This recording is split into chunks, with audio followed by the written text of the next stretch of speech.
Welcome to everybody online who is joining us for this webinar of the GRC entitled From Conflict to Energy Crisis and Beyond Implications of the US Israel-Iran War. My name is Kostan Koch. I am the Director of Research at the GRC, as well as the Executive Manager of our Foundation office here in Brussels. It's my pleasure, of course, to be moderating discussions today, which is extremely timely given everything that has happened.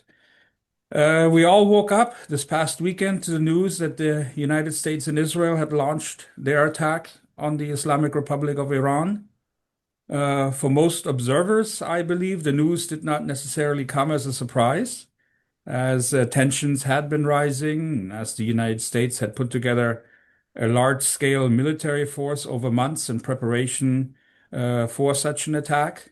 But while the consensus existed that it was not a question of if, but when an attack would happen, the war has quickly escalated as Iranian retaliation has expanded beyond Israel and the US military assets in the region to include the wider infrastructure of the GCC states, as well as alleged attacks and attacks against countries such as Jordan, Turkey, Azerbaijan, and even Cyprus. In addition to military installations, civilian and economic targets have been included, thus not only regionalizing the conflict, but widening it against all aspects of daily life. We're now in day 7 of this war, and what has further become clear is that the implications of this most recent crisis in the region will be more profound and definitely lasting than anything we've witnessed in recent years. What we are seeing is a scenario that the GCC states have warned about for a long time, of being dragged into a war, not of their own choosing and not of their own making. Moreover, the uncertainties that lie ahead are extremely worrying, and given what we've witnessed so far, the negatives seem to certainly outweigh anything that can be regarded as positive. For example, that GCC air defense systems have so far worked extremely well and have been able to catch and shoot down a majority of the Iranian salvos.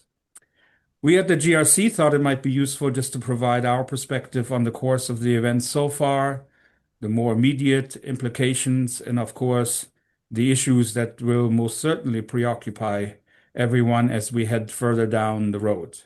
So I'm very happy today to have with us the core members of our team, of course, Dr. Abdulaziz Sagar, the chairman of the GRC, Dr. John Swafianakis, program director for economic research and the GRC's chief economist, Professor Giacomo Luciani, a member of the board of trustees of the GRC Foundation in Geneva, and Dr. Naji Abiad, GRC senior advisor on energy studies.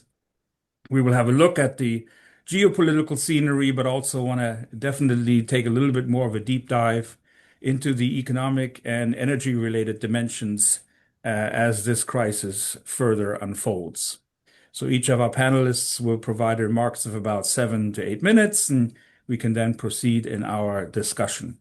As always, just a quick note on the housekeeping rules, which have stayed the same, but it's always good to just give it a brief reminder.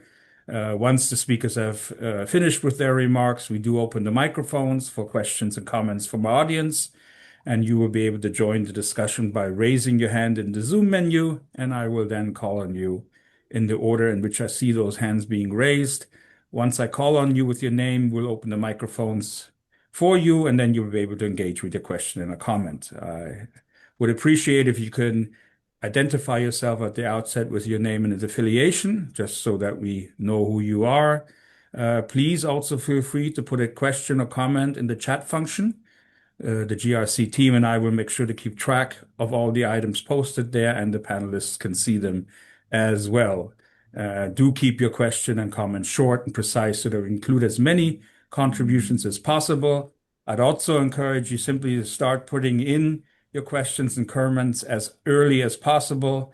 Sort of our experience in the webinars is that in the last 10 minutes, the chat fills up and then we're unable to get to all of the questions that are posted there. So the sooner you do post a comment or a question in the chat, more likely it will be then addressed and we will have the time for that. My final reminder is that translation from and into Arabic is available during the webinar. There is a button on the bottom of your screen that once you click on it, that will provide translation for those who would prefer this option.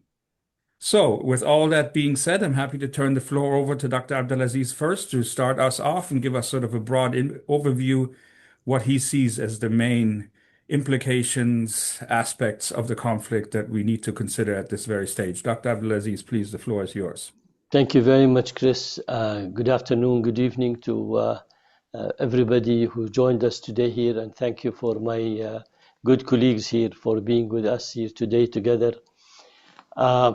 I think you were right, Chris, when you said we were not surprised that there was a military attack with all the preparation, having 1/3 of the US naval capability worldwide available in the region, and with all the number of soldiers and with all the preparation, that have sent a clear signal that they're not here to play polo, or they must have a mission, with all that forces and so.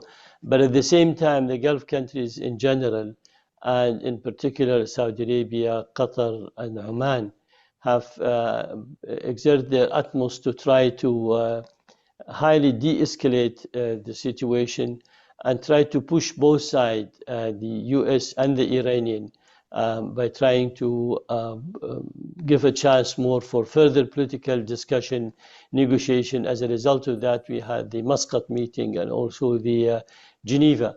But it seems to be that, according to the US, they did not reach to an agreement. Now, the 12 days war was based on dismantling and destroying the Iranian nuclear capability. This time, I think we are a bit confused with what is the mission, listening to the different statements coming out of Washington. In the first place, we heard that the mission is to regime change, and then they change it to what we call destroying the long-range missile capability, also other military capability, and some unfinished nuclear site. So what is it today that the US want? I think it will determine how long this war will go for, and what are the consequences to expect here in the region. Is it a regime change? Is it a regime modification? Coming up with more moderate from the same regime to rule? Is it a total surrender? We go back to 1991 Iraq, Safwan tent, where the Iraqi have surrendered completely. Looking at the number of attacks and looking at the frequency of the attack, I think both sides very soon will feel exhausted. So the big question I had in my mind today is, are we going to see in the next couple of days Washington coming out and saying, look at, mission was accomplished, more than 3,000 target has been hit, we have weakened and destroyed the naval capability, and we have destroyed the Revolution Guard capability, and now we feel it's up to the Iranian to choose what they do, and we will encourage them to determine their future. That could be one of the scenarios, because looking at what are the different scenarios that can happen there, one is the total regime change. So a domestic uprising will come up with the new faces, and then the West and the outside world would need to deal with that. Second will be fragmentation within the current regime, either between the Revolution Guard, the defense group, or some of the clerics between themselves, or some of the reformers as they call them.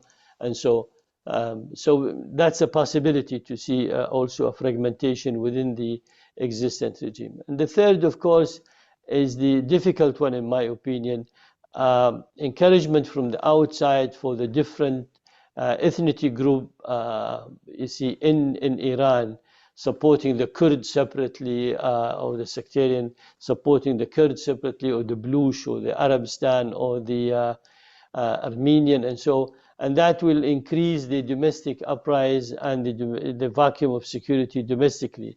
And I don't think that is in the interest of anybody in the region. The region interest, of course, remains having a central government that focus on development and focus on the people right, and helping the people to overcome all this sort of economic difficult situation, whether it's the inflation or the rate of exchange or the lack of services and so. Where we were surprised in the region here, as we have done the best we can in trying to de-escalate and taking a clear position, I think there was nothing more than the Crown Prince of Saudi Arabia calling the Iranian president and say, we are not going to allow our land or sea or air to be used by any forces on attacking Iran. I think that was a very clear statement. Unfortunately, and all the other Gulf countries have made similar statement position, and also by the GCC. Unfortunately, as that have not been respected or even positively responded from the Iranian side. And instead, this morning we had missiles coming to Riyadh and drone in UAE, more than 1,000 attacked by drone, and also a long-range missile. Bahrain, Qatar, hitting the oil facility and gas facility in Qatar. That really raises the big question. And the big question will be on the day after. And the day after, if the same regime continue, how would they expect to have a better relation to their neighborhood if they have been attacking their neighborhood? And if the regime change and somebody new comes, he still need to deal with the region. And dealing with the region in what basis, what sort of confidence, what sort of things. I think there are much more questions coming up than really answer to deal with this issue. However, I must remind everybody that we have gone through crisis in the region here. Iraq-Iran war was 8 years, and vessels, they were attacked, and the Strait of Hormuz for 18 hours was disturbed, and we have gone through 1990 Iraq invasion of Kuwait. We have gone through 2003 the American war in Iraq, and we have seen the Arab Spring. So we do have resilience, and we do have the ability to deal with crisis, because there is the great issue here in this part of the world, there is no lack of trust between the people and the leadership. That sort of trust between leadership and the people, that the leadership will do the utmost they can to ensure the safety, the security, and the prosperity of the people here. I think we're left with three choices today, given the current situation. I do hope that somebody in Tehran will try to do and make sense of using the leverage of the Gulf countries in support of, by attacking the Gulf and thinking that they can exert pressure on the US, they're making a mistake. Because first, we cannot exert the pressure on the US. The US will not listen to us. If they're determined to do, they will do that one and so. But second, that will leave a very bad and negative on the future, on the relation. So today, diplomatic and political means to resolve issues, even country that has the largest economic relationship to the region, China, can also play a role, because China is important for both, for the Gulf and for Iran.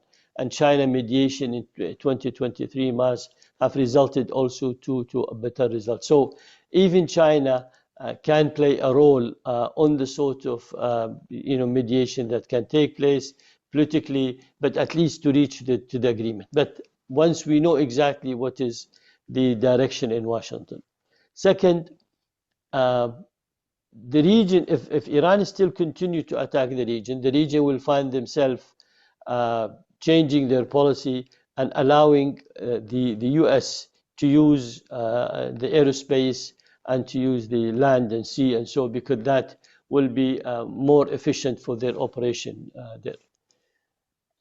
If that still continue, I think I will not be surprised. Today we already see the Qatar, UAE, Saudi Arabia, patrolling the sky with their fighter jet on the sky, trying to prevent and stop attack coming to them, then they may have to be left with no choices except to join the other forces and to attack the source of fire that coming to them. I hope we don't go to that stage, but I think listening to the statement of the foreign ministers meeting, that they kept the right to respond the way how they feel it's best to protect their own people and to protect their own territory. This is in general overview. I'm glad that we have three great economists and energy experts here with us, including Professor Giacomo Luciani and Dr. Jonas Fakinakis and Dr. Nadia Biad. They will enlighten us more on the economic impact and the energy impact, you see, because we saw the oil prices went up and we saw the gas prices have doubled and the cost of shipping have doubled, the insurance have doubled, everything, and the consequences in terms of the logistic and the supply and so. I'll be more than happy, of course, to listen to all their input and thank them first for being there and give you back the floor, Chris. Thank you. Thank you so much, Dr. Abdulaziz. I think you've already very well outlined many of the precarious issues and the position that the GCC states find themselves in, both in the immediate sense of what's happening, given the fact that there's still a very high probability or high reality that you could be further integrated into this war and could be forced to make decisions that you necessarily want to take.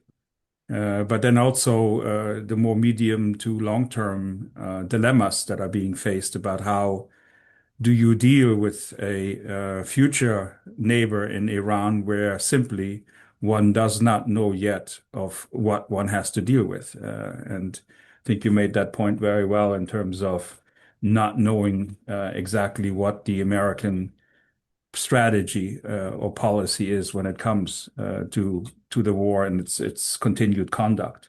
So thank you very much for that. And I'm sure there's going to be lots of sort of questions later on coming in that will be also addressed to explore some of these issues further. But let me then turn it over to Giacomo, looking a little bit at the broader energy implications. I can tell you that I've already looked at the gas station here, and the price has jumped 30% in 2 days. It was, I think, the liter was 140, and now it's 165. So we've already seen that a direct impact right here. But give us your sense of where we are in terms of implications for energy, and of course, any other comments you want to come in with. Please, Giacomo. Thank you, Chris. And my main message this morning is that the alarmism that we see about the future of energy and potential energy crisis is, I believe, greatly exaggerated. And the increase in the price at the pump that you experienced is just a piece of speculation on the part of your local shop. But, there is no justification, no real justification for it. And in fact, you may notice that I have here behind me hanging a map, a navigation map of the Strait of Hormuz.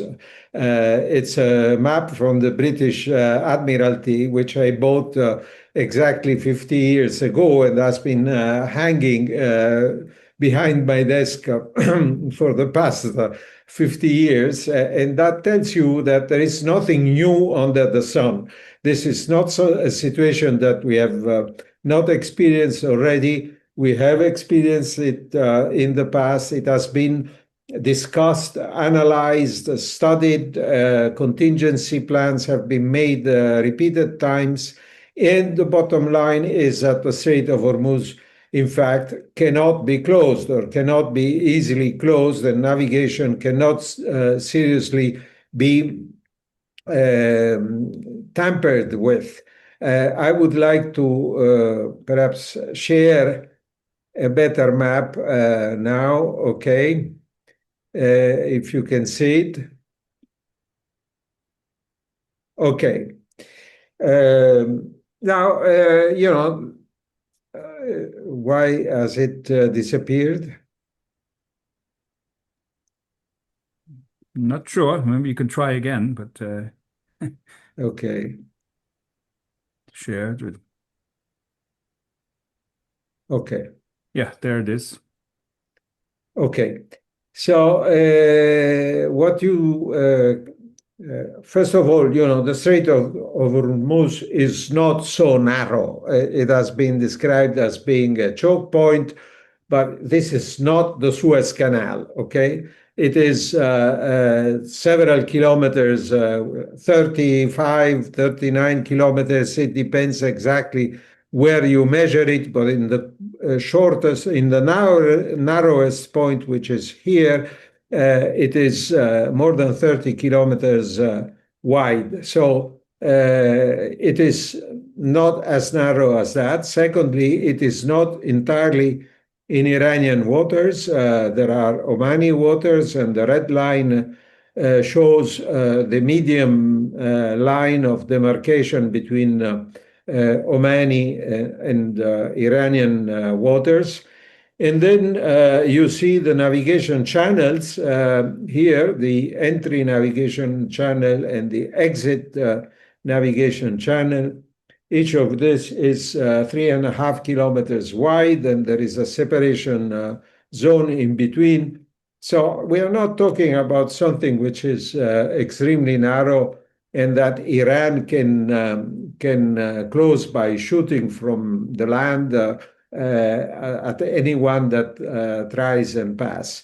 In addition, if push comes to shove, in the past, the navigation channel used to be further south here, below, south of the Coin Island. This is where there is some navigational installations. And the water here is deeper, and certainly passage through the strait could be organized alternatively in entry or exit convoys. So what this means is that there may be some limitations to the navigation through the Gulf, in the sense that you may need to organize hours when ships are allowed to enter and hours when they're allowed to exit, convoys and things like that. But the idea that it is possible for Iran to close the strait is not a serious one. Besides, if you are thinking in terms of attacks from the sea or from the air, it would be possible to attack tankers everywhere in the Gulf, which is exactly what has happened in the past.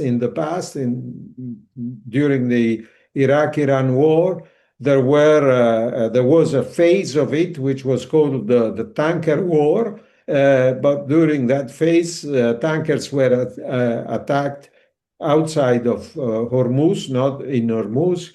And there were a few episodes, not seriously limiting the export of oil and gas from the Gulf. So my bottom line is that there may be occasional losses of tankers, losses not in the sense of sinking, because it's very difficult to sink a tanker even if it is full. But some limitations to the exports, but not serious. I think this is confirmed by the fact that over the past 50 years, we have been looking at the possibility of investing in alternatives many times. Saudi Arabia has built the East-West pipeline ending in the Red Sea. The UAE has built a pipeline to Fujairah, so to be out of the Gulf of Hormuz. Iraq has built a pipeline across Turkey to the Mediterranean. And many times I have been involved in studies concerning the possibility of building more alternatives to Hormuz. And the conclusion of those studies has always been that it's not necessary, because in the end, any closure of Hormuz can only be very short-lived. Otherwise, there is going to be some reaction, and traffic will be able to start again. And I believe ships are presently passing through Hormuz. It's not completely closed. So it's just a matter of organizing things and resuming shipping. And the threat will be demonstrated to be not really serious. Now, in addition to that, as you mentioned at the beginning, this was not unexpected. So over the past few months, people have been taking measures to protect themselves against this threat. China, in particular, has ramped up its oil strategic reserve ever since the moment that Trump started his new administration. And they have accumulated, depending on the estimates, in between 110 and 140 days worth of imports of oil in the strategic reserve. So this is more than what the International Energy Agency mandates for the member countries of the International Energy Agency. And of course, the member countries have a strategic reserve for 90 days. So that too can be called upon. And so any immediate alarmism is, I believe, not warranted. The situation for gas, I will let Dr. Naji speak about that, but yes, it might be a bit more tense because there is not much gas on the water. There is a lot of oil on the water, so to speak. That is oil that has already been loaded on tankers and not yet discharged. The International Energy Agency estimated last month that around 500 million barrels of oil are available on the water. Largely Russian tankers that since the sanctions cannot find a destination. Now we hear that the United States have allowed India to keep on importing Russian oil for 30 days. So that's exactly one demonstration of the fact that we have flexibility and possibility to maneuver. But gas is difficult. There is no LNG on the water, no extra LNG on the water. All the LNG that is on the water is affected to some destination. The destination may change. We've heard of an LNG cargo that has been diverted from coming to Europe to going to China. But I think there as well, the question is not Hormuz or navigation. The question is the ability to defend the installations in Qatar, especially, and in the UAE. And otherwise, LNG on the water may be attacked everywhere. 3 days ago, a Russian tanker, LNG tanker, has been attacked in the Mediterranean. 160 kilometers from the coast, and which demonstrates that if you want to do that, you can do that, notwithstanding the Strait of Hormuz, and the problem is not Hormuz. The bottom line is that energy installations are resilient. This was demonstrated during the Iran-Iraq war, and also during other episodes of conflict in the region. When both sides repeatedly attacked the loading installations of the other side, but never succeeded in completely stopping exports. Never. 8 years, and both countries kept on exporting their oil. So I think that has to be taken into account. Now, for the future, as Dr. Abdulaziz said, the question is what will happen. If this situation drags on for a long time, there may be some consequences on the oil market. But what is important is that eventually, I think, unless Iran plunges into some kind of civil war because of conflicting ethnic or political positions and divisions, some more pragmatic leadership will need to emerge. Okay, so we need the Iranian people will want to be led by someone who allows them to breathe some fresh air.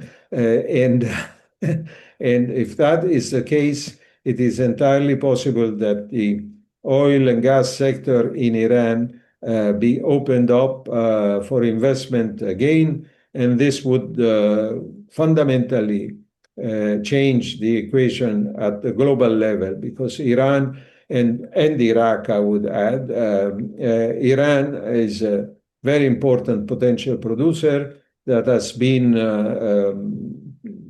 under stress, under curtailment for the past 50 years, and it's a long time that it should come back to the fore as a major player in the oil and gas industry. That's all from my part. Thank you very much. Great. Thank you very much, Giacomo. It's good to be putting these things into such a perspective, because again, there seems to be, when you simply are reading news reports and media, a lot of alarmism about what is going to be the impact. And of course, as uncertainty continues about the path forward, then speculation rises, and this always causes a certain uncertainty to be even doubled down on. And that leads to these kinds of price rises. And of course, there are also a lot of people who just want to take advantage of the situation. So we already have, I mean, we might go into this in the discussion later on. Of course, we might have the implications also of what happens in the Red Sea and the Bab el-Mandeb, if there's Houthi involvement. And we see there's already a question just put up in the chat that we will get to then in our questions and answers. Just a very quick technical issue, because there was one of the participants mentioning trying to list something in the chat function of the webinar and finding the chat function disabled. You do need to put your questions and answers in the Q&A box and not the chat function. The chat function is usually always disabled for webinars, but the Q&A function is open, and this is where you should put your questions so that we can see them and then get to them later on. Okay, Dr. Naji, over to you. Giacomo already mentioned a little bit of a different situation as far as gas is concerned, and we did have the attack in Qatar. Where do you see the broad picture as far as gas is concerned and this conflict? Thank you, Chris. Thank you, Dr. Aziz. Thank you, Giacomo. In fact, in addition to the de facto closure of the Strait of Hormuz, QatarEnergy, which is one of the world's largest producer of liquefied natural gas, officially halted its production at Ras Laffan Industrial City.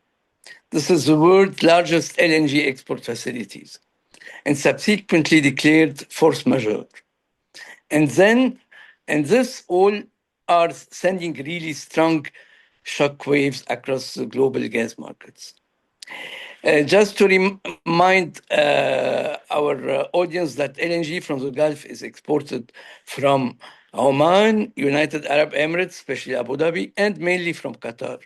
Oman, which is annually supplying around 10.4 million tons of LNG, has its liquefied gas export plants located at Kalhat, which is on the Arabian Sea, which is outside Hormuz, and therefore is not affected by the closure or de facto closure of the strait. Export of natural gas from the Gulf Arab countries, let me be precise, is done exclusively as LNG, with no pipelines linking the region to outside markets. And this is maybe a weakness. But anyway, therefore, some 85 million tons of LNG, or around 21% of the global LNG trade, were channeled through the strait, and this represents the combined production of Qatar and Abu Dhabi. Qatar has been playing a pivotal role in the LNG market, both regionally and globally. Its current annual production is around 77 million tons, or around 19% of the world total. In recent years, some 80% of the Qatari LNG production have been exported to Asian markets, to China and India in particular. About 13% are exported to European markets, especially to Italy and the UK, while the remaining 6% has been exported to regional markets, Kuwait in particular, with a little bit of LNG to Dubai. The shutting of both Hormuz and Ras Laffan have caused immediate, severe spikes in global gas prices, particularly affecting Asian and European markets. The benchmark European gas prices, TTF, immediately rose by more than 50%, the sharpest single-day rise since the start of the Russian-Ukrainian crisis in February 22. A sustained blockade and long closure could cause European wholesale gas prices to triple, while also causing significant shortage, forcing Asian buyers to compete for limited alternative supplies. In addition to the massive price hikes, there are other key impacts on gas supply and markets resulted from the shutting of Hormuz and Ras Laffan. Actually, with the high exposure for Asian countries, I mean China, India, and Japan in particular, on the Gulf for LNG imports, regional shortages are expected to be seen there. While some countries may have stockpiles, a sustained closure would likely trigger severe energy market stress and potential industrial as well as economic disruptions. The shortage in Asian markets will increase competition for non-Middle Eastern LNG supplies, especially from the US, and would consequently inflate costs worldwide. In addition, shipping insurance and freight rates would surge.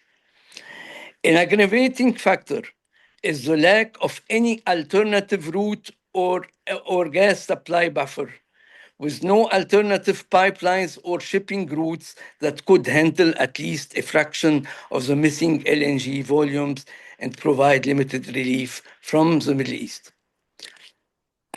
For oil, Gulf countries have many alternative routes, like what Jaco just mentioned.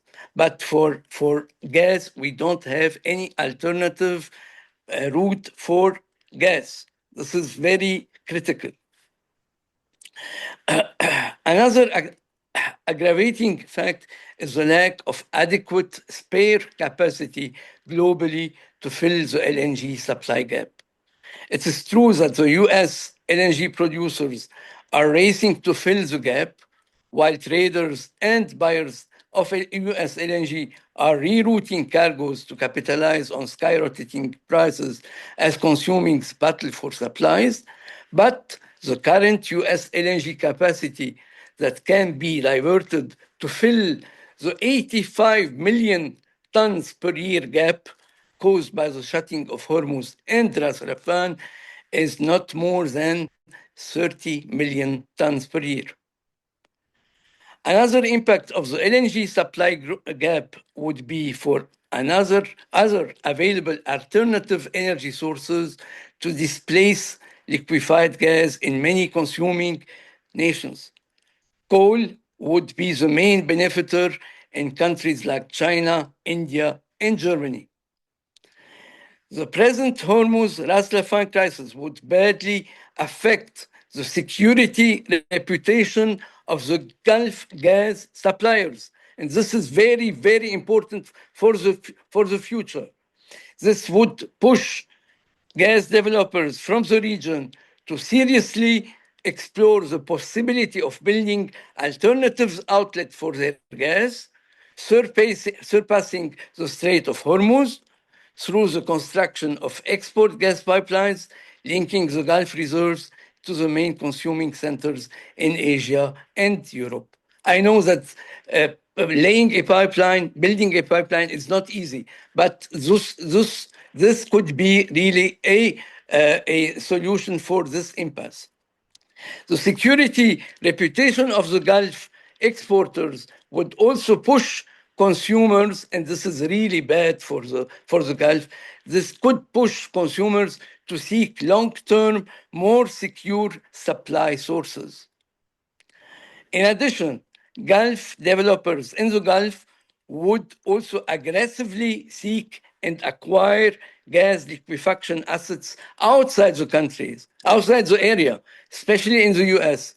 Already Qatar got the Golden Pass in the US.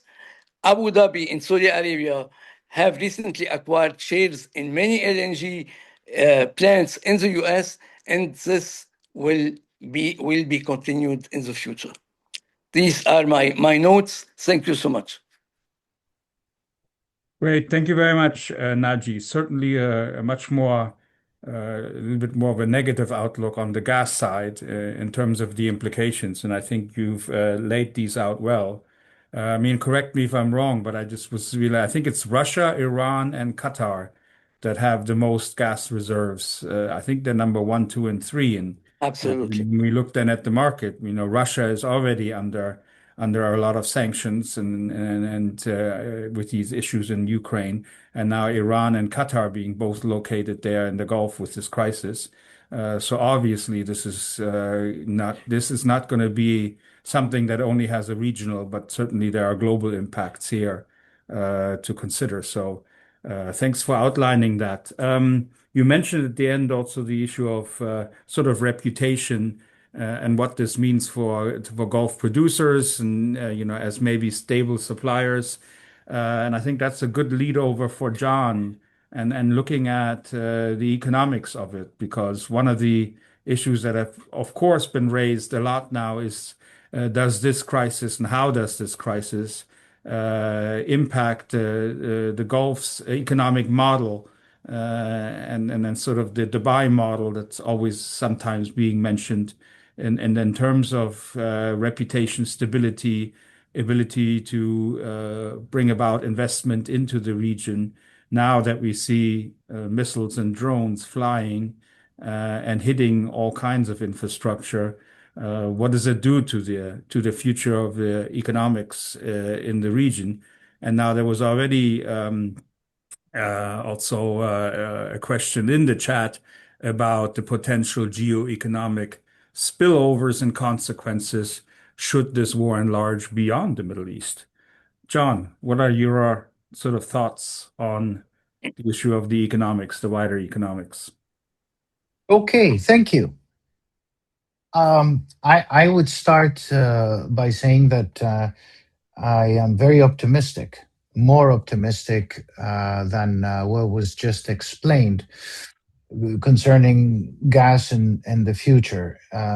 I'm more optimistic about the ability of the region to get itself out of the current situation. We are talking about a region that sits on more than $5 trillion in assets invested overseas and a pool of roughly $10 trillion in terms of domestic assets.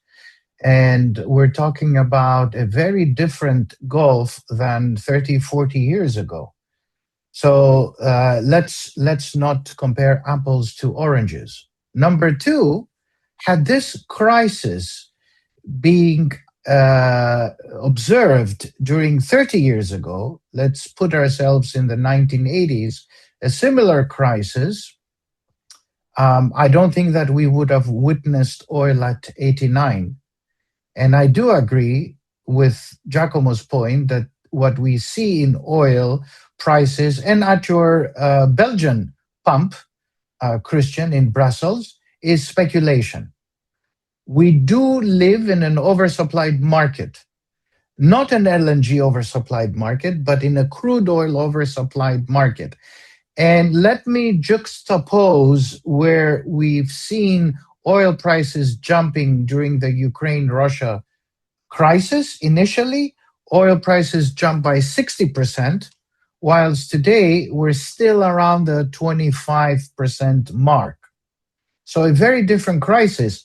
And Ukraine and Russia talked about and referred to a European LNG crisis of supply, whilst today we're talking about mainly an Asia crude oil supply crisis and LNG crisis. And still, when we talk about 20% of hydrocarbons passing through the straits, the jump in the price of crude oil is still moderate.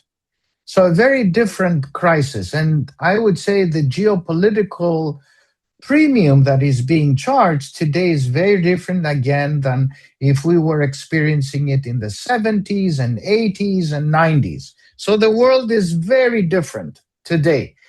And I want to go back to history and make a reference point. During the tanker wars of the 80s, from 84 to 88, oil spiked in 84 around $28, $30. And then by 88, because of Saudi Arabia's historic positioning, it increased supply. The price of oil went to roughly $12 a barrel.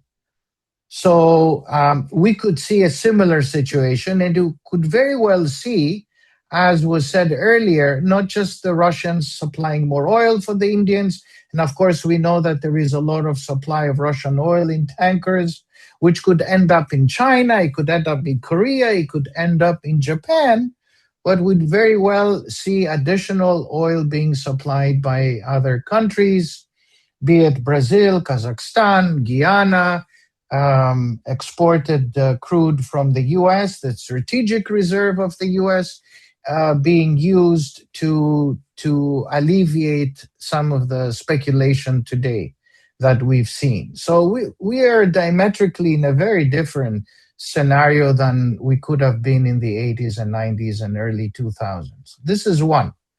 Number two, on the resilience of the economies of the Gulf, I would definitely subscribe to it. And I don't buy the headlines that read that, you know, the haven, the paradise of Dubai could be challenged, and Vision 2030 is over, and the financial hub and competition between the UAE and Saudi Arabia would bring to its knees the Gulf. I think this is Mickey Mouse reporting and analysis of the idiots. I think the region is far better placed today to be able to recalibrate. And yes, there has been an exaggeration in terms of what can the region do and all the things that the region can do. And I believe that recalibration, reprioritizing, and rethinking of how can the Gulf place itself in the global economic map is better placed today than we were 6 months or a month or even a week ago, because it juxtaposes the challenges that the region faces. So I do not subscribe to the view that this is an end, the beginning of the end for the Gulf and the Gulf states and the economies and diversification attempts and the end to tourism and finance and the hub that the region has created for itself and the world. Things do not collapse in that way. And I've seen many times over many countries and many companies in the region coming up to the task of recalibrating and rethinking. Also, we need to say something on the military front, and unfortunately, my esteemed colleague, Dr. Mustafa Alani, cannot be here because we're talking about economics and energy. But I will take a few of his cues, few of his intellect that we have learned all these years from him, that this is a very different military confrontation than what we've seen in Russia and Ukraine. People make the parallel notion that the shaheeds that are being used are exactly the same shaheeds that are being used by Russia. This is not true. The shaheeds that are being used in the Gulf by the Iranians are toned down shaheeds, very different than the ones in Russia. And the kind of attacks we've seen are quite different in terms of moderation and intensity than we have seen over the last few days. And this will change in the coming days with the intensity of the attacks from the US and Israel. So all in all, I do believe that we need to go beyond the chit-chat and the headline news that Bloomberg and others want to portray of the region being in very different situation. Of course, there will be winners and losers. And I think that Saudi Arabia, being in the geopolitical location it is in, is able to portray and present itself as a viable arbitrator of both cargo and shipping, and as well alternatives to the straits. But as Giacomo said, we haven't yet seen the effective closure. We've only seen what Iran wants to portray, that we will do something if you go through. Well, let's see if this is true. Thank you very much. Thank you, John. Again, very useful to sort of emphasize and put things into this historical perspective, of this is not a first time the region faces a crisis, that the resilience is there. There is an adaptability to recalibrate, to make adjustments and to learn lessons and to make the adjustments needed so that you maintain initiative and are able to respond adequately to what is going on. I'm wondering, John, if you see any impact, for example, on things like the Gulf always being sort of a hub for aviation, for example. I mean, I see now in the European sort of media a lot of concerns about the links that, with Doha, Dubai as hub airports of where lots of the aviation goes through. Is that something that could be of concern going down the line? No, eventually they'll have to address it, the Gulf countries, but they will continue to provide top marketing and top service. Who from the Europeans are able to compete with the Gulf airlines? All of them are either losing money or about to be bankrupted. Yes. I mean, not to mention British Airways, which is the quite essential airline that you don't want to use when flying around the world, sorry to say. And by the way, Chris, we have seen the collaboration between the different Gulf countries' aviation, even people coming from Qatar or Dubai or Abu Dhabi to Riyadh using the Saudi aerospace and flying Qatar Airways from Riyadh to Frankfurt. So, there are some disturbance, taking place and so, but it will not go forever. But it's, this create, I was speaking to one of the asset managers and he said, we are creating a special fund now to buy into aviation sector, because this is a great opportunity, you know, so other are looking to the opportunities of what to buy into the certain sectors that tomorrow will be, regain position again. Yes, absolutely. Okay, so thank you for all your comments and elaborations on the issues. I think that was already very useful. We have numerous questions being put up in the Q&A, and I'm sure you'll be able to see this. So we have about half an hour to address them and should be able to get around. Let me do a first round, and also if anybody from the audience wants to come in with a comment or a question online. So please just raise your hand and then we will get to you in just a minute.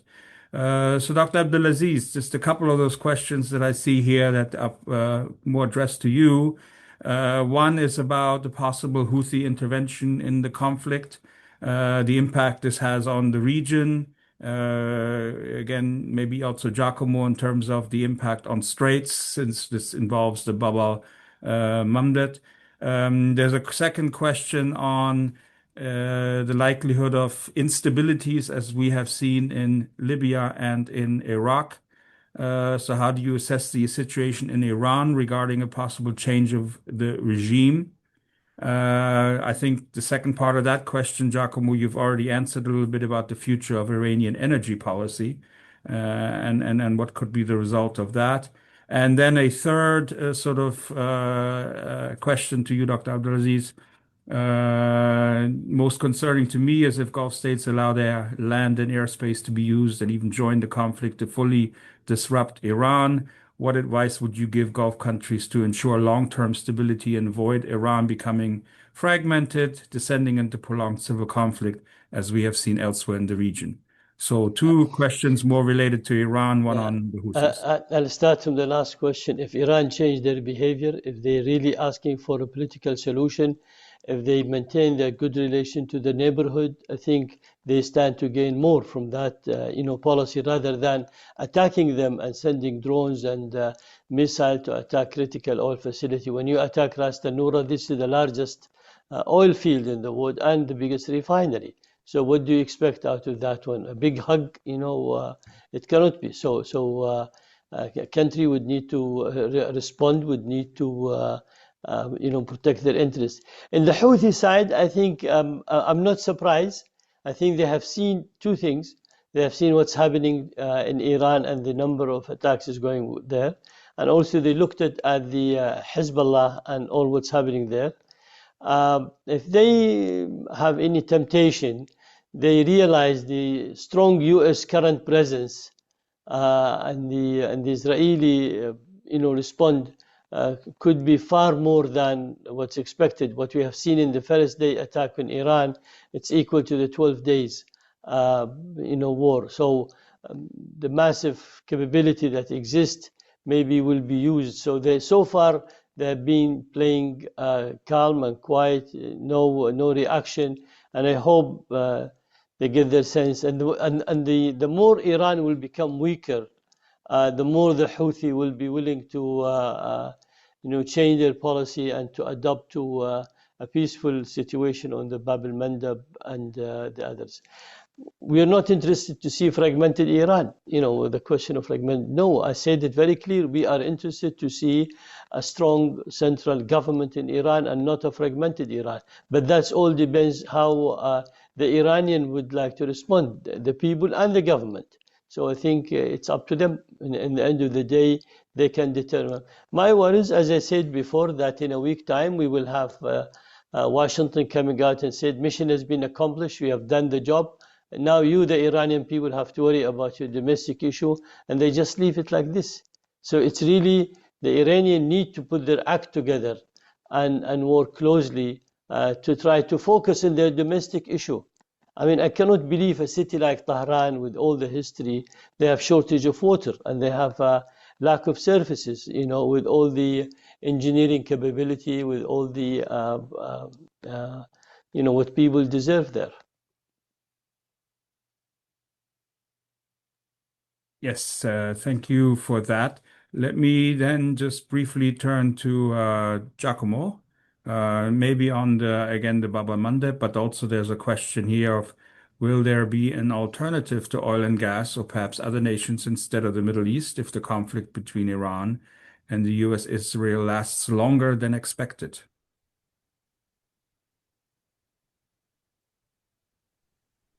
Yes, I think the Bab el-Mandeb is even more difficult to tamper with than the Strait of Hormuz. On top of that, there is always a possibility of navigating around Africa instead of passing through Bab el-Mandeb. This has happened already recently, so that ships prefer to choose to circumnavigate Africa. So I think the Houthis' potential for interfering with freedom of navigation is strictly limited. There again, if you do nothing and you let them a free hand, they might do some damage.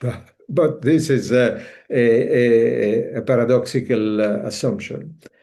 About differentiating for oil and gas, yes, there is a possibility. And in general, I think all countries, all importing countries are very careful or should be very careful about differentiating their sources, not to be excessively dependent on any one source. And China is a master in this. When China started importing gas, they did not start from signing contracts with Gulf producers. They started signing contracts with Australia.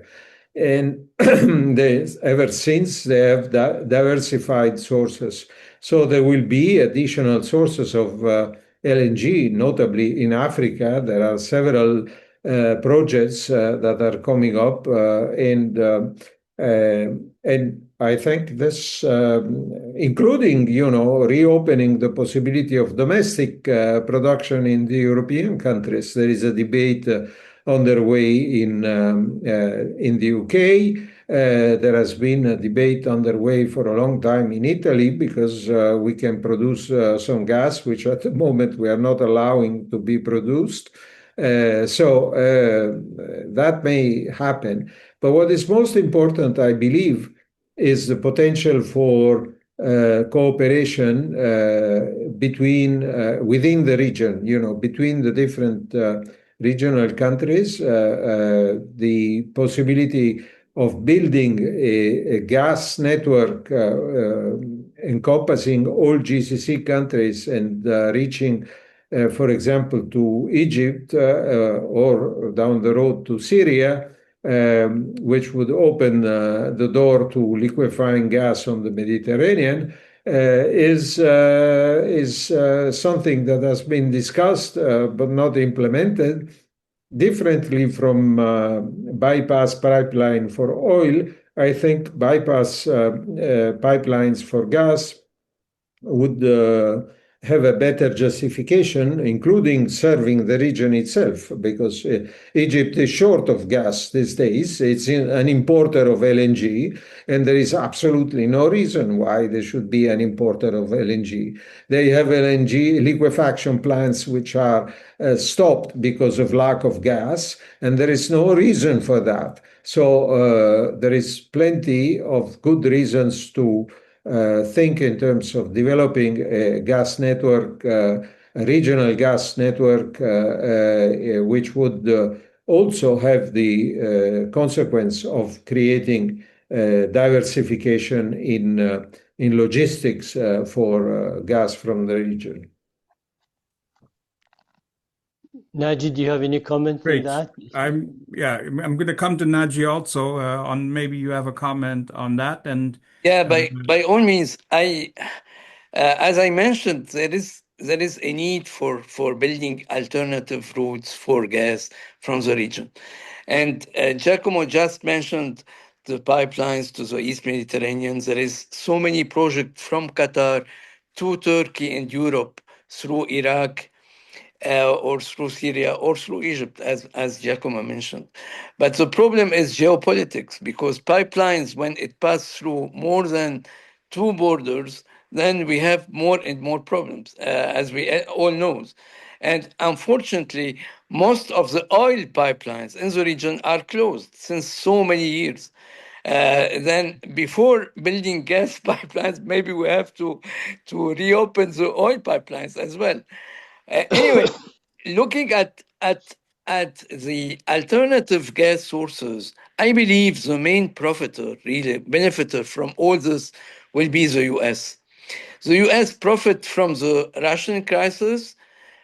Now they will profit from the Gulf crisis. And unfortunately, Qatar is, which is suffering from marketing its new capacity of LNG, will have more and more problems or difficulty in marketing its gas.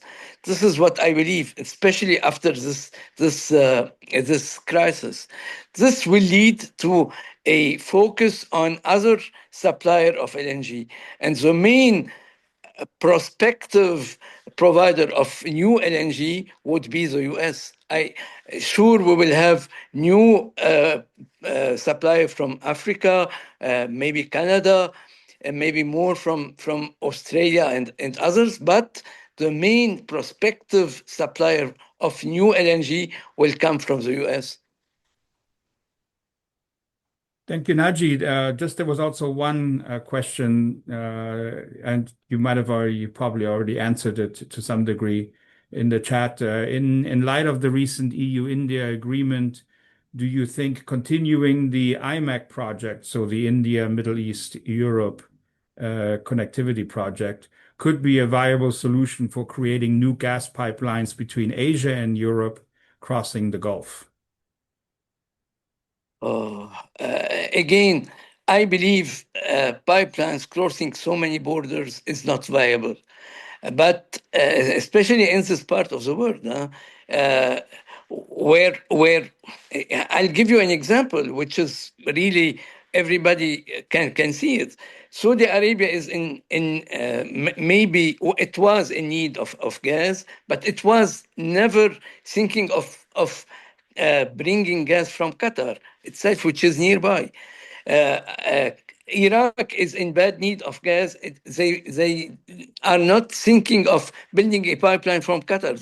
They are building a FSRU to bring LNG.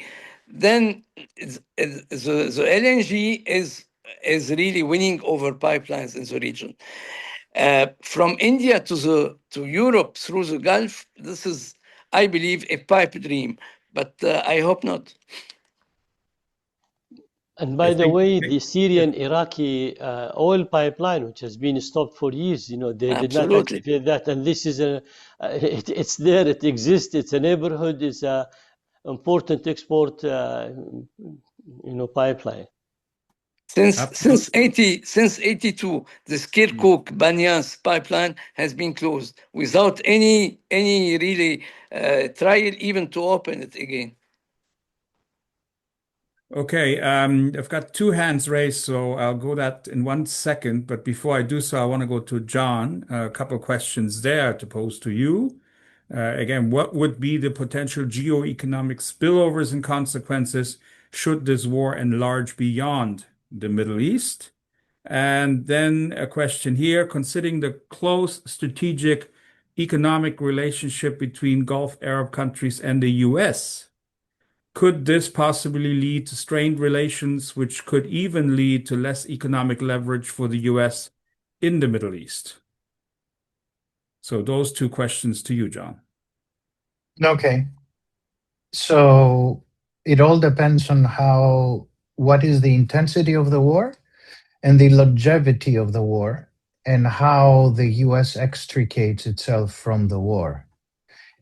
I think that will have an impact on the relationship, but also it impacts in another way the relationship, which is that as the defenses of the Gulf get requirements for a replenishment because they will run out of defensive and offensive capabilities. The US will have to supply them, and these can only be supplied, as I said, from the US, and the Gulf needs to buy them from the US.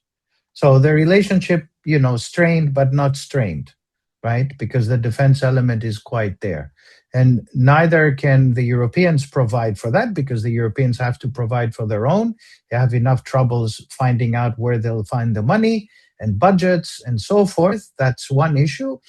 And secondly, Asia and China is not going to replenish and provide the gap if the US decides not to do so, which I find it impossible. So that's one element on the strained relationship, which I don't find to be that strained for the time being. I think it will be a messy relationship. It will be a relationship where, again, the defining element will be the US, how it wants to restructure that relationship. But right now, with President Trump, it's a relationship of business, convenience, and deals. And that's it. And the security, if anything, the mess that is being created today will have to be addressed by selling more weapons from the US to the Gulf countries. The question here is, will the Gulf countries participate or will be asked to participate in the war? And that is a different question that I think was partially answered by Dr. Abdelaziz. What's the first question, Christian, if you can remind me? Yes, the first question was the potential geoeconomic spillovers and consequences should the war enlarge beyond the Middle East. Right. So I don't think it will enlarge to begin with beyond the Middle East. I think it's an impossibility. I think on Instagram, TikTok, and all the nonsense that people share on these social media is that this is going to be the Third World War. And I don't think we're going to see a Third World War. But I do agree that there's certain winners from the war. And I think one, it will be the defense companies of the US predominantly. I think the Europeans will be drawn into this fight for sure. And they will be drawn in this fight when the US tells them that please move your ships from Cyprus, which they're all now collecting their beautiful ships, and they'll have to move them to the Straits of Hormuz to provide naval security. I think this is fast forward in 2-3 weeks. And that is something that will definitely the Europeans will get involved. Beyond that, I don't see a major war unfolding. And I do agree, and I want to say this, with both of my colleagues about these corridors. I don't think any of these corridors will happen. And even if I may say so, this so-called vertical corridor that is being presented in the East Med as a solution to Europe's or Eastern Europe's gas shortage is an impossibility. And I'll tell you why. Because the gas price that is being provided by the US is at such an exorbitant level that it's becoming commercially unviable for anybody in Eastern Europe to buy it. And I think Greece finds it very difficult to promote this, although politically they'll have to do it because the US is pushing for it. But the winner on the LNG is definitely the US. For the next 2 years, we will see so much LNG being produced predominantly in Texas that a lot of countries will have to be takers of that. The other winner, I see Saudi Arabia, and I think the UAE as well. They will recoup from this. But Saudi Arabia has a clear winning ticket because they will present themselves as providers of geographic commercial alternatives. You have the Red Sea and you have Yambo, and now also you have the Gulf. And I think that as a logistic bridge between the Red Sea and the Gulf needs to be pushed much more forward than before. Thank you. Great. Thank you for that, John. Let me then briefly go to the two people who have raised their hands, and hopefully they are still with us and can hear me. So Rabib Aloui, if you can hear me, your microphone is there. You can use it now, and please pose your questions. Keep it short, please.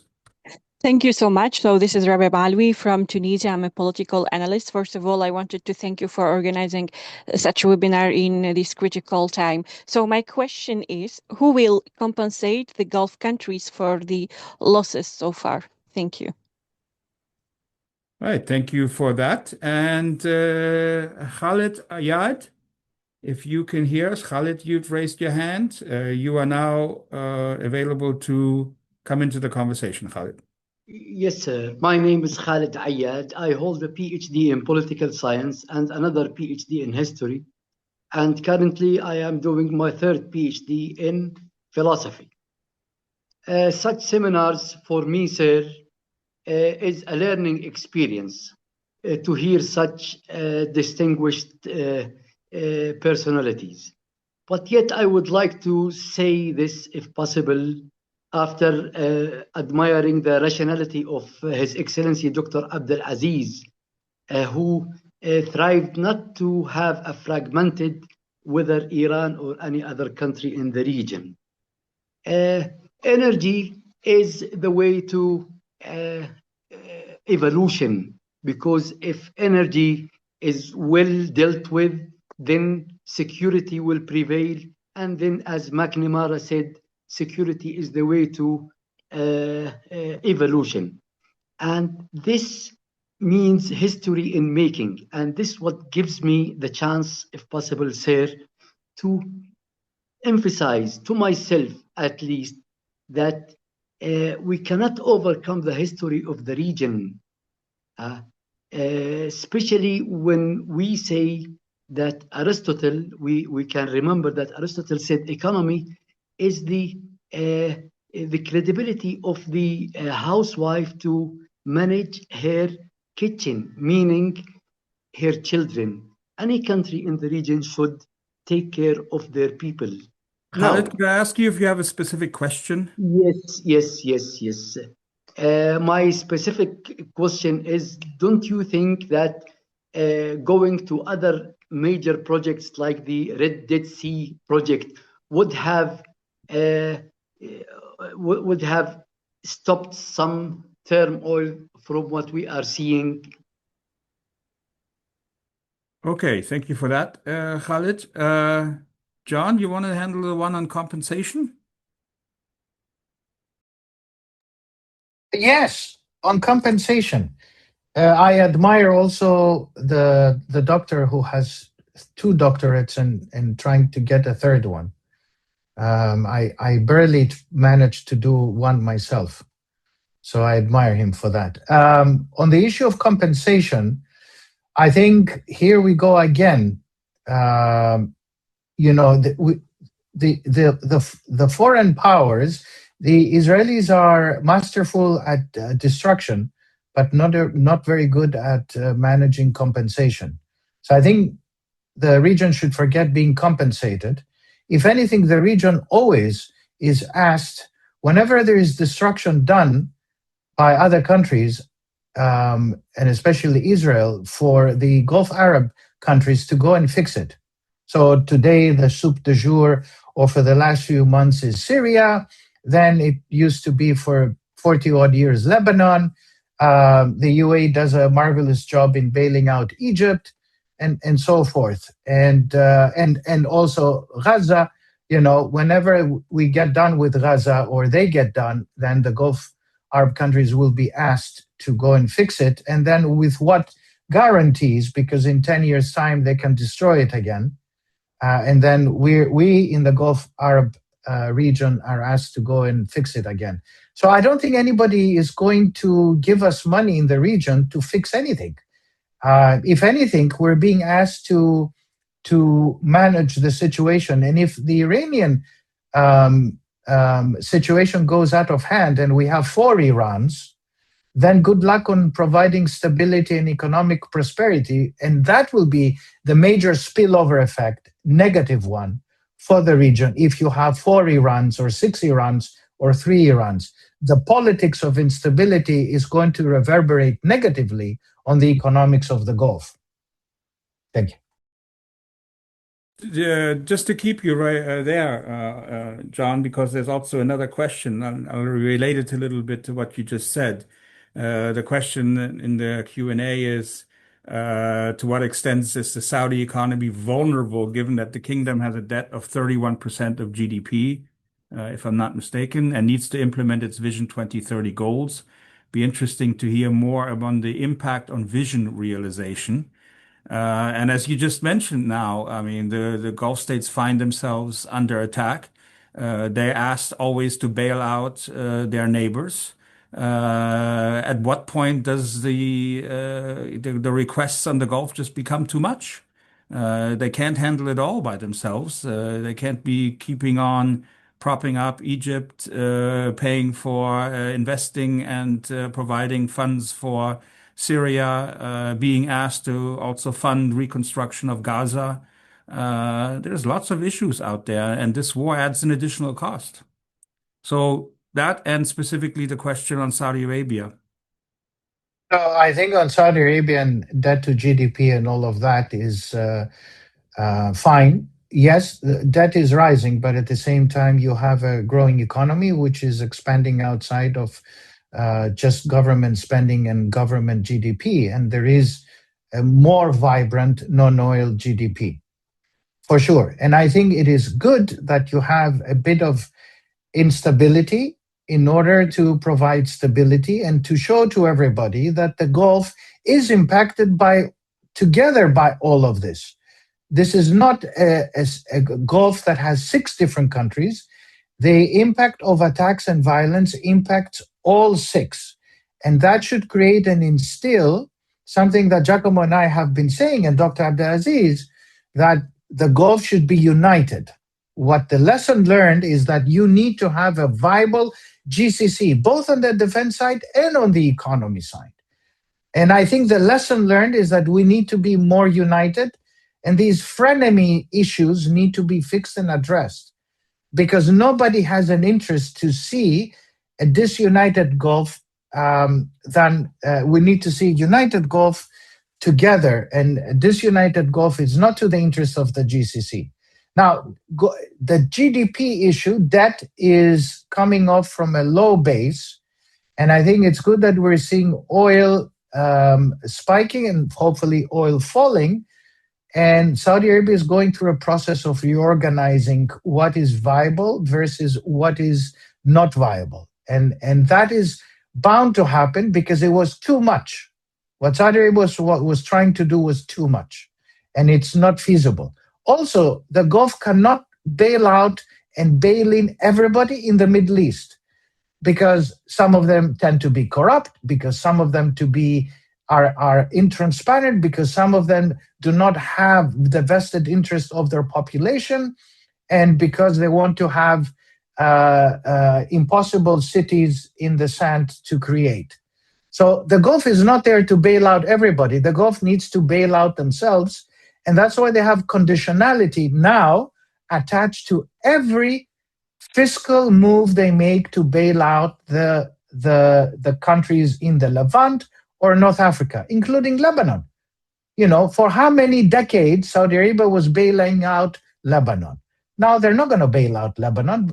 Lebanon needs to bail out itself. And if they don't want to fix their religious and ethnic differences, well, that's what they have. They'll get what they have today, which is a crisis-prone Lebanon, Syria, and Iraq, and so forth. Yes, I do understand the foreign element, but the Gulf is not the be-all, solve-all for all the difficulties that the U.S. creates and the violence and instability that everybody else creates.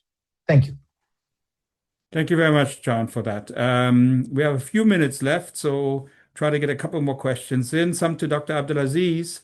Impact on this war and the prospects for collective security in the GCC.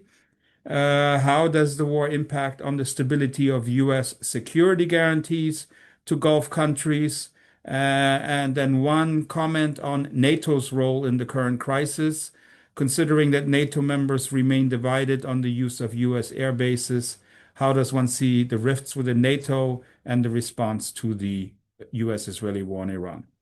Dr. Abdelaziz. Well, many questions. I think they need a separate lecture by itself. But anyhow, I think I will still emphasize that all the different scenarios before on the regional security architecture did not work. We had the initiative of the GCC country.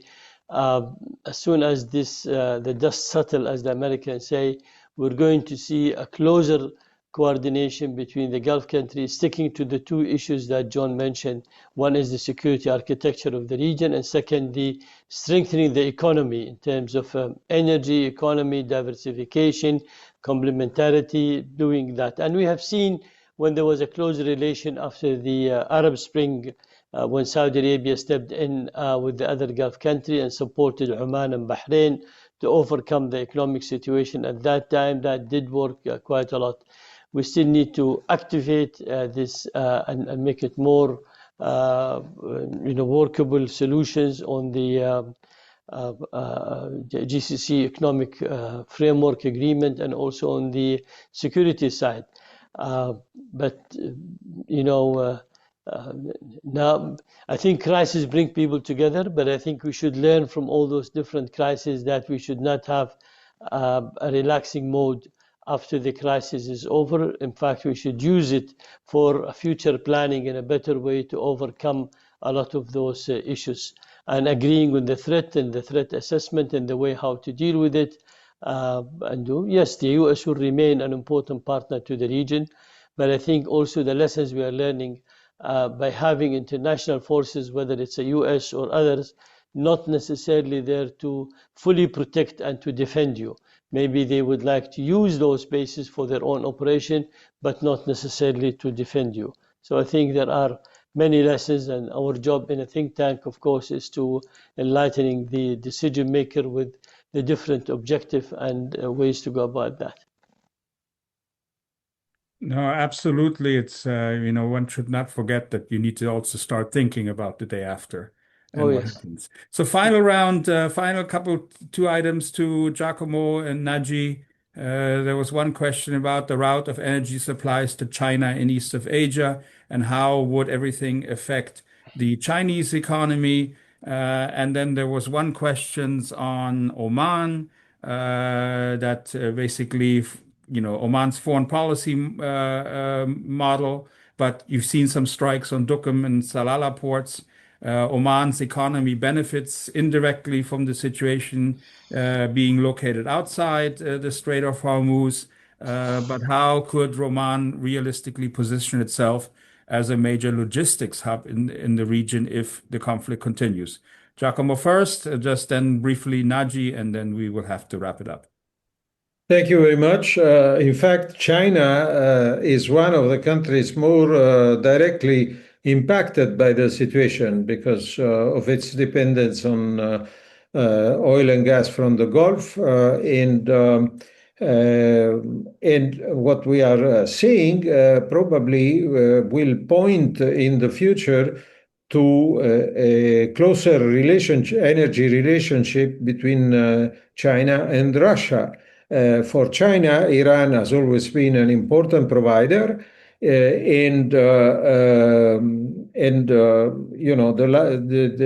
possibility of a different political situation, political orientation of Iran is something that will make a difference for China.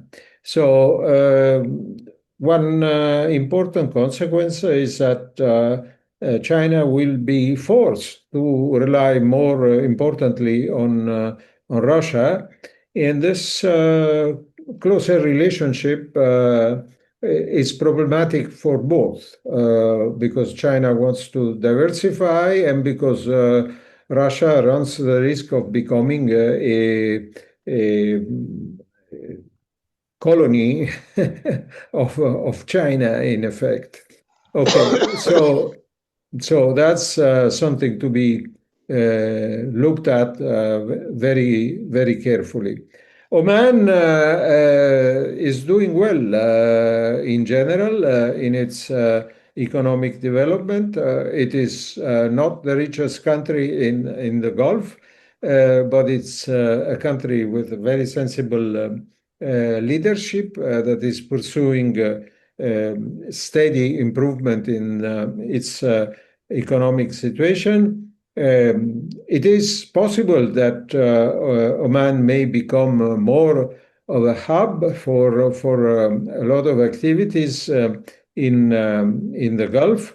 In general, I want to say that this situation highlights the importance of close cooperation among neighboring countries.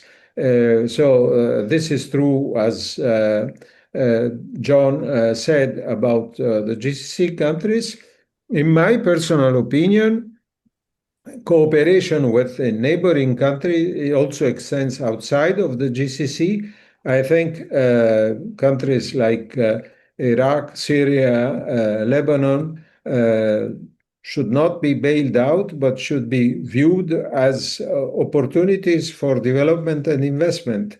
Of course, if the political leadership and if the political situation allow this, but I think people are increasingly focusing on the things that matter and not on ideology.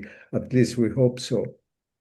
Thanks, Giacomo. Naji, a final word to you. Yes, Chris, I will be brief. The impact on China or other gas consumer will depend also on two things. The duration of this crisis. Okay, we are we at the beginning or at the end of this crisis? This is a very important question. Second, God forbid if we will see any physical damage to export facilities in the Gulf. Ras Laffan is until now closed but not damaged. It could be starting again. Maybe it would need some time, but until now, no damage at all. The situation will differ if we will have really physical damage to Ras Laffan or to Last Island, where Abu Dhabi is exporting its LNG. We will see. I hope that this crisis, or we are seeing its end now, not its beginning. Talking about Oman, I believe when comparing or when seeing Saudi Arabia having this advantage of having a strategic link between the Gulf and the Red Sea, I believe Oman could also use its location linking the Gulf to the Arabian Sea as a great strategic advantage. Thank you. Great. Thank you, Naji. So let me thank all of my GRC colleagues, Giacomo, Naji, John, Dr. Abdulaziz, for all your remarks and comments. I hope that our audience found this to be a good discussion with some of the insights and perspectives as to what might await us in the coming period. So a special thank you to our speakers, and of course, always have to thank the GRC staff behind the scenes who make it all easy and who make it work smoothly in the end of the day. I can only ask you to please continue to follow the work of the Gulf Research Center, both on our website, grc.net, and of course on social media, on X, on LinkedIn, on Instagram. And we look forward to having you again join us for one of our future seminars. So for now, continued good wishes for Ramadan into the region. We look forward to having you again. Thank you, and have a great rest of the afternoon, evening, Friday. Goodbye from Brussels.